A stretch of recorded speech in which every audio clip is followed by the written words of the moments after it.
هو أنا يعني عشان ما لقيتش بوري هنا وأقدر أعمل فسيخ زيكم خلاص كده هاستسلم ومش هاحتفل معاكم بشم النسيم؟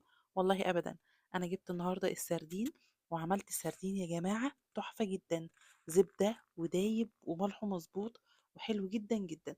أنا هنا زي ما أنتم شايفين كده معايا نُص كيلو من السردين اللي هو بتاع التخليل ده، ومعايا حوالي معلقتين كبار من ال الملح الصخري اللي هو الملح الخشن، وكمان نُص معلقة صغيرة كده من الشطة.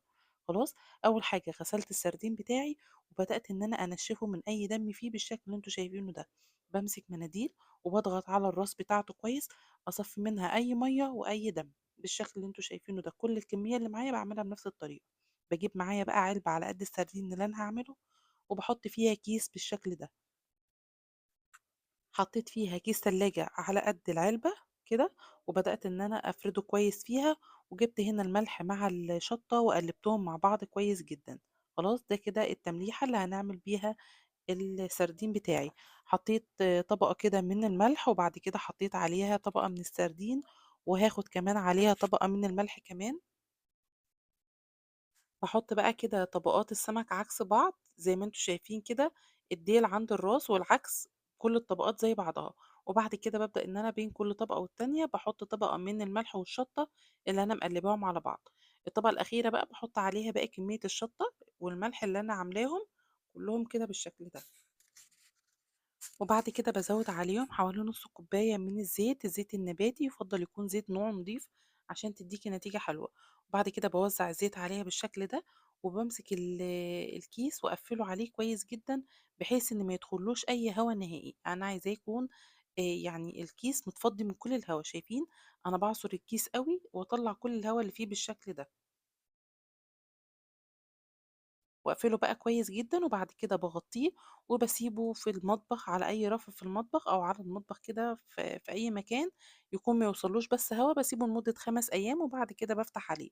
بعد 5 أيام باجيب السمك طبعًا بين كل يوم كده والّا حاجة والّا كل يومين، بامسك الكيس ده أقلبه، يعني مرّة أخلّي الرابطة دي فوق ومرّة أخلّي الرابطة لتحت عشان يبقى كُلّه متغطّس في الزيت وفي المَيّة بتاعته، فكُلّه يبقى طري بالشكل اللي أنتم هتشوفوه دلوقتي. دلوقتي بقى بعد 5 أيام شايفين ما شاء الله طري وناعم وهاوريه لكم من جوّه دلوقتي تحفة جدًا.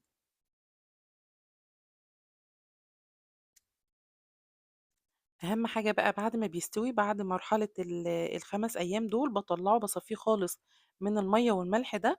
عايزة أقول لكم على حاجة لمّا يكون لو لقيتوا إن السردين معاكم مملّح زيادة، حطّوه في شوية من المَيّة بس نقعوه نُص ساعة كده والّا حاجة يخفِّف الملح بتاعه شوية، إنّما لو الملح بتاعه مضبوط هيبقى كويس جدًا زي ما أنا كنت عاملاه كده. في المرحلة دي بقى أنا بامسكه كُلّه أنضّفه، وبعد كده باحُط عليه زيت وباحطه في علبة واحطه للاستخدام على طول، يعني أول ما بابقى عايزة باطلّع كده بالمعلقة في طبق بيبقى جاهز معايا وبيبقى حلو جدًا، جدًا. شايفين ما شاء الله اللهم بارك حلو جدًا، لونه حلو وكمان مستوي وطري وناعم تحسّوه إن هو فسيخ مش سردين ومش زي اللي بنشتريه من برّه خالص، اللي بنشتريه دايمًا من المحلات بيبقى ناشف ومجلد وبيبقى مش حلو خالص بصراحة أنا ما باحبش أشتريه أبدًا، ولو اضطريت واشتريته ما بيعجبنيش نهائي. إنما اللي بيتعمل في البيت ده بصراحة تحفة جدًا، جدًا، جدًا.